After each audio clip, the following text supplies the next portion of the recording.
funny.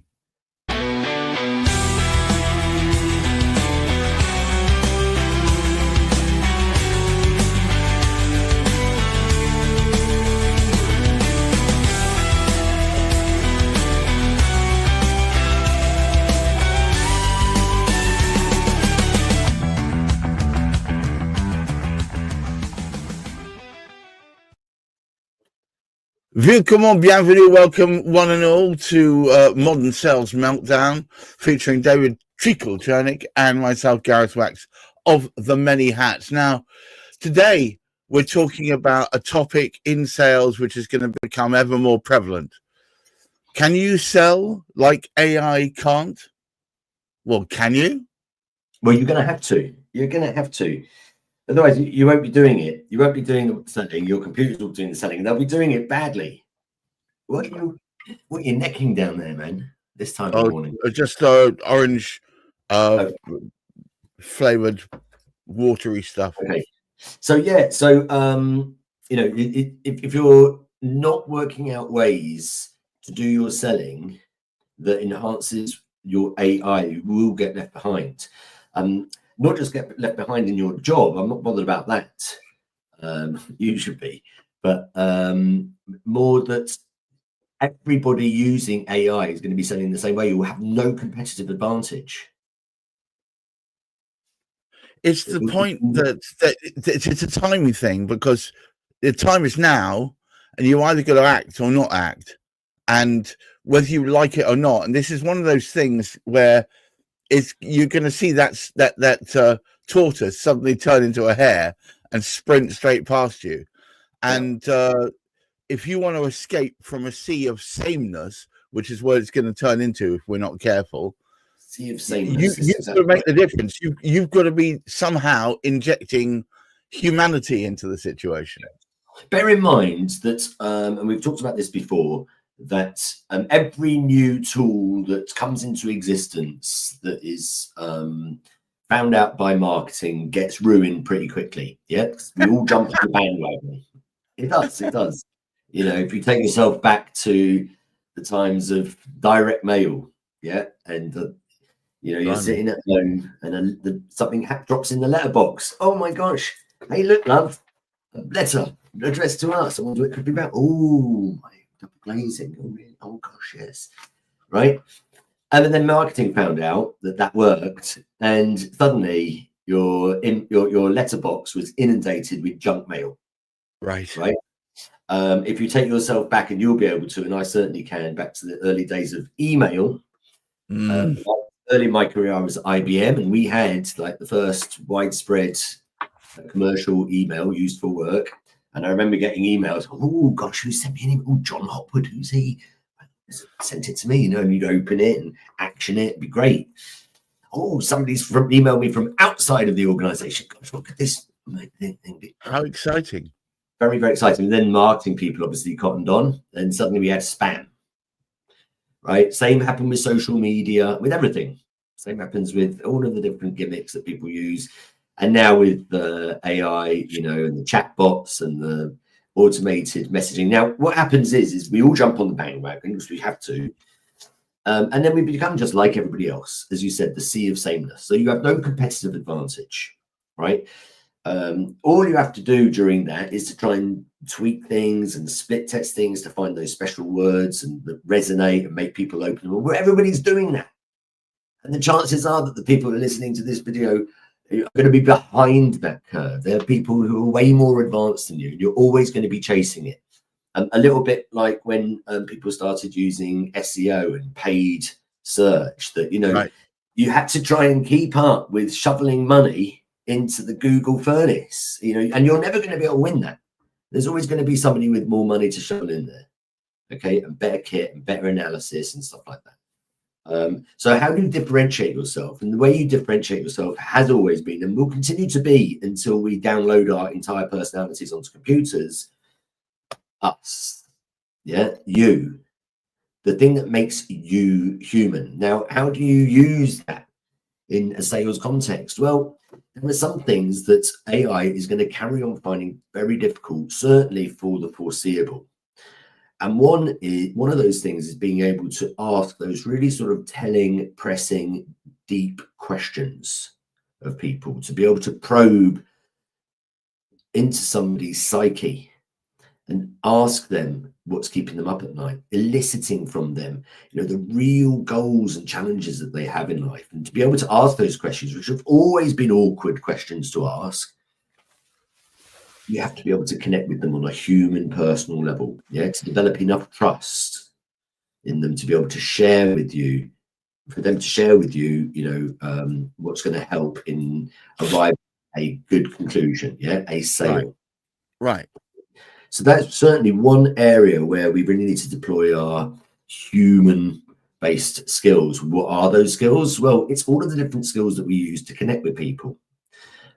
So communication is a large part of it. Yes, we also need systems to make sure that we are optimizing our communication with the right people. It's all of those things. So once we are able to establish enough trust to be able to communicate, and then open their hearts and minds to be able to share with you the things that really keep them up at night, then of course we can start using the tools again to help speed up and improve our productivity with what happens with the follow-up. But at the close point, and there are these different moments of truth during a sales cycle, at the point where we close them, we need to be able to not just address the challenge, the objection that they have, but we need to be able to connect with them as they're explaining it to us. We've got to be able to do that other thing that computers at the moment cannot do, which is empathize. To be able to relate what you're hearing from people to other lived experiences that either you have had or your existing and past clients have had. You've got to be able to be in a position where we say, I hear you. I can acknowledge that objection that you're telling me, right? Do you know what? There are some of my clients that felt exactly the same way. They expressed it in this slightly different way. And what they found after becoming a client was, to be able to have those conversations. Can you really imagine a computer being able to have those at the moment? Right? But you have a window of opportunity, don't you? You do. And that window of opportunity really is this year. It really is this year. So anything that you can do to find ways of optimizing your communication as a human being, that's what we're supposed to be aiming for at the moment. As well as, of course, investing effort, time, energy, money in the stack of different sales tools that we have available to us. I would say there is still breadth in the marketing piece, but I think it has to be to show that, to point to the fact that you are human. And I think if there's a way that you can create a touch point via Zoom or Teams or whatever it is, where you get the opportunity to explain to them something about you that is different from what everybody else is doing. So I still think there's something in there. So there's like a personalization element to all of this. Of course there is. And personalization these days goes way beyond using their first name in an email. Right. Or a DM. Human beings are, pretty sophisticated animals. We're sophisticated in the little signals that we pick up. We can pick up a little communication signal in a text message that doesn't have a full stop at the end of the sentence. It feels different, looks different to a sentence that has a full stop at the end of the sentence. There are little nuances that we pick up on when we're in the process of receiving a message, and we see those three dots bouncing along as they're typing. We're already communicating before we've even seen a word that they say, right? Yeah. We know that they're writing something, then the three stop for a bit. And then it starts again. You think, I'm really thinking about what they're writing in here. Now, of course, a computer is going to be able to do that. It's going to be able to mimic those behaviors at some point, but we are not there yet, right? So we want to be able to have these human conversations. And I remember even going back, must have been 10, even 15 years ago, looking at some of the MailChimp data for open rates on different subject lines for direct mail spam.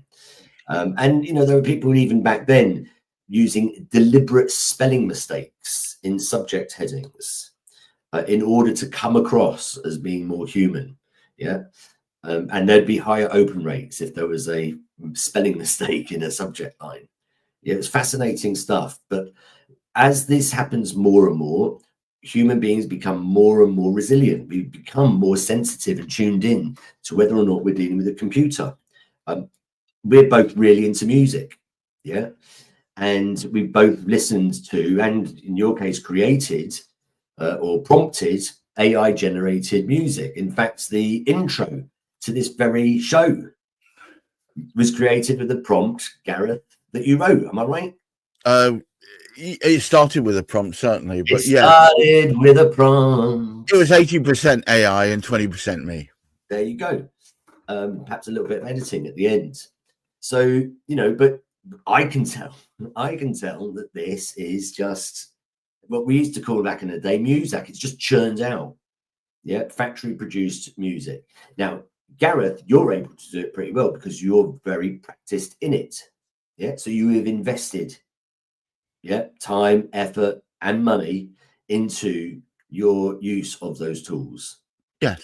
Right. But even you, in order to close deals, needs to be Gareth Wax to do it. It is. In fact, I was having this conversation with an existing client because I thought, and this is a conversation maybe some of you will find uncomfortable, but I recommend you doing it. If you've built a relationship with a client, let's say they've been with you for more than, say, 4 or 5 months, so you've gone past the getting to know you stage, you've gone past the will it work or won't it work. They're now convinced that you are capable and practical, and what they want to keep investing in you. So I had a conversation that went along the lines of, I'm trying to look for more clients. I'd like clients just like you because I love this interaction and we get something out of the working together beyond just the passing of money and the supplying of services. So can you tell me as quickly and as shortly as you can, what is the difference? What made you want to sign on the dotted line? Why did you find it conducive? Why, when there's loads of people offering similar services to what I do, why you picked me? And this is not to bolster my ego. This is so I can then look using that secret sauce. And for the moment, until somebody mimics me and creates a clone of me, which is probably on the cards, then what? How do I expose that and promote it so that other people go, I want to go with that rather than all of them? And we had this conversation, and they said it was something in my humanity. It was something in my mode of conduct. It was the way in which I assess the problem and come up with an out of the box solution. That was what it was. So I was just, it might be, it's hard to do. I know this, and it's kind of scary because you're kind of opening yourself up to criticism. And let's face it, salesmen not particularly keen on criticism. Well, they don't. They often have fairly fragile egos, and they just want to be loved. We. Well, I'm not right. There's only one salesman here, isn't there, David? But seriously, I worry about the marketing side because I don't consider myself to be an expert at marketing. I know my place. My place is at the anus end of that sales funnel, the closing bit, and I feel like the marketing bit. We are currently in the throes of another spam wave. I mean, everything I'm getting on my LinkedIn that's prospecting, all prospecting that I see is spam. Yeah, right? Pretty much. It's automated. It's written by AI, generally speaking. It's done at scale. And, the thing is that when on the odd occasion, I reply to people who, stuff things in my LinkedIn inbox, at some point, yes, it transfers over to a human and they busy themselves as they reply with something personal in my profile because they sort of feel like they've got me. They've got their foot through the door. They do not have their foot through the door. They do not have their foot through the door at all. Right. So I'm not an expert in marketing, and I know that things need to be done at scale and, broadcast and advertising. They were all done at scale, and they were all sort of, showering the world with loads of stuff. From what I understand, that kind of broadcast marketing, that advertising type of thing, was mainly geared to develop brand awareness rather than actual inquiries. That's my understanding of it. If you want actual inquiries from people who are genuinely interested in buying your stuff and that you're going to be able to qualify and stick in your pipeline, personally, I don't think more and more spam is the way to go. You're going to lose that battle against other people who can spam better and more than you. Well, no, so you're going to use that battle against AI, who will do it far better and quickly and more repetitively than you are. You've got to stand out for something, and if it's standing out for not being the person who tries to. I mean, one immediate way of reducing that spam is don't try and close on the first message. For God's sakes, people start talking about businesses and services on the first message they do to you, and I'm thinking, no, that's not the way. Well, look, I mean, the last one I got was from this dude called Kyle. Okay, I better not say his last name. I don't want to humiliate him, but it shouldn't humiliate him because everybody's doing this. Hi, David. I came across your profile and thought it made sense to professionally connect. Only if it works on your side, of course. I mean, I rarely reply, but this time I did reply. I replied to him saying, well, what do you need help with most at the moment, Kyle? And he said, I don't need help with anything. I just figured we could connect. If not, that's okay too. No worries. I mean,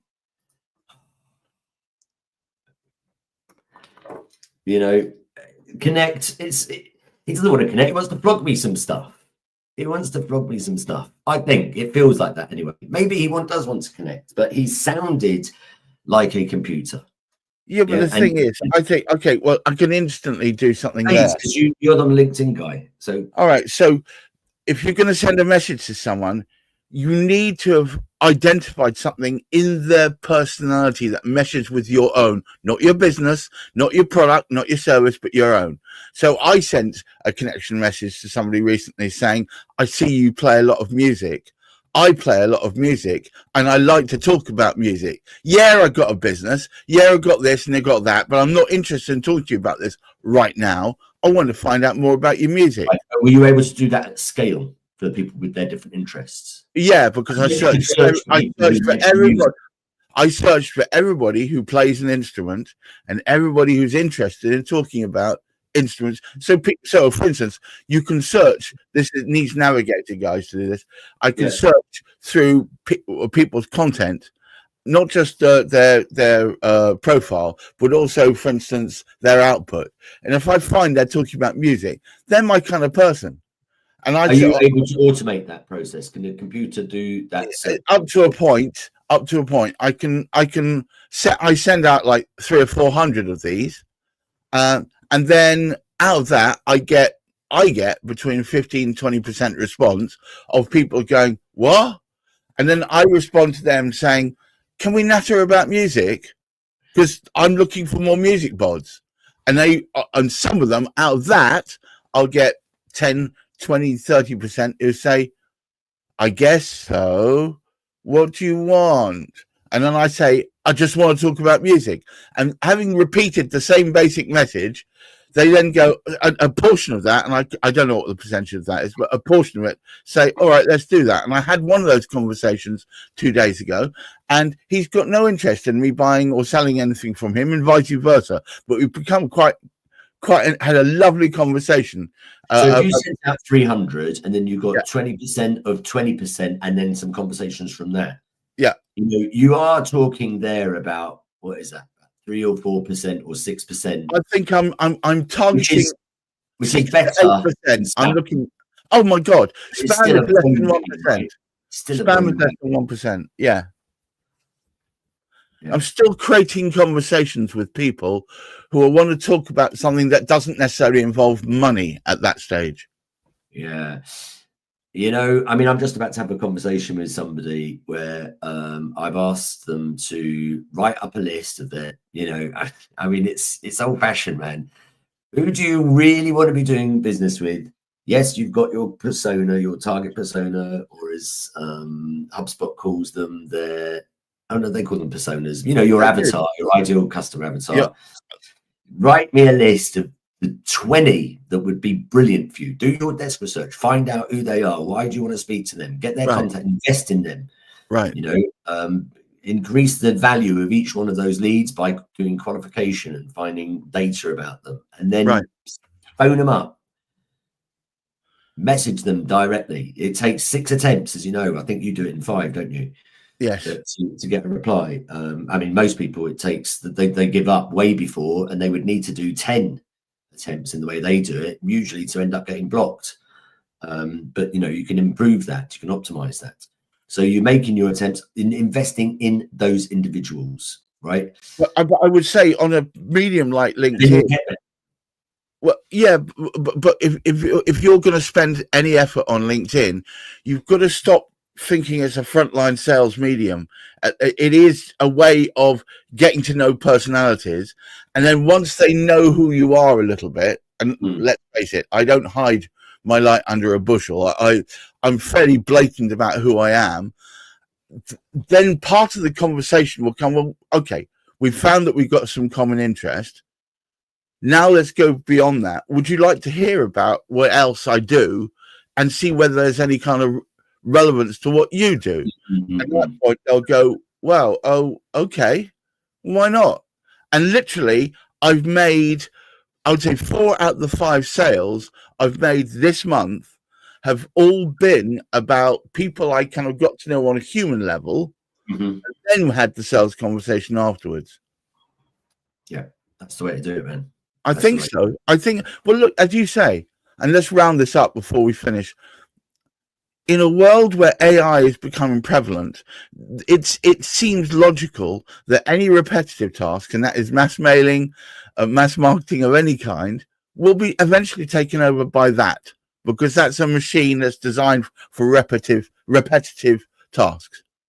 So if you can find the thing that isn't repetitive, the thing that's human about you, and connect on there first, and then once they're interested in having a conversation with you, so they haven't instantly got their barriers up because they think every conversation is going to be about pounds, shillings, and shekels, then they're actually more likely to deal with you. I mean, it's humanity, right? Yeah, cool. I think you rounded it off well, mate. No problem. On that bombshell, keep reaching for the stars, keep your feet on the ground, and please try and look after that mental health. Until next week, bye-bye.